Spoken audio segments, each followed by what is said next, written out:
இன்றைக்கி டே 3 ரெசிபி என்னன்னு பார்த்தீங்கன்னா சொரக்காய் மோர் தாங்க. 7 days 7 சொரக்காய் ரெசிபியில் எனக்கு ரொம்ப ரொம்ப பிடிச்சது எதுன்னு கேட்டிங்கன்னா இதோ இந்த சொரக்காய் மோர் தான்.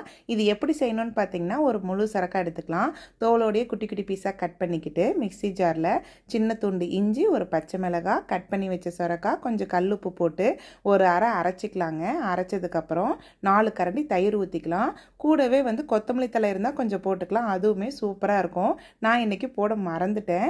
இது நல்லா அரைச்சதுக்கப்புறங்க வேணுங்கிற அளவு தண்ணி ஊற்றிட்டு வடிகட்டியில் நல்லா வடிகட்டி எடுத்துக்கலாம். சொரக்காய் பார்த்திங்கன்னா நீர் காய்ங்களா, அதனால் சக்கை ரொம்ப கம்மியாக தான் வரும். சம்மருக்கு ஏற்ற பெஸ்ட்டு ட்ரிங்க் சொரக்காய் மோர் தாங்க. இந்த மோர் குடிக்கும்போது இஞ்சோட ஃப்ளேவரும் முழுங்கும் போது பச்சை மிளகாவோட காரமும் அப்பா செம்ம டேஸ்ட்டாக இருக்குங்க. இதே மாதிரி தான் வெள்ளை பூசணிக்காய் மோருமே குடிப்போம், செம்ம சூப்பராக இருக்கும். ஸோ 7 days 7 சொரக்காய் ரெசிபி வீடியோ லிங்க் ஷேர் பண்ணியிருக்கேன்.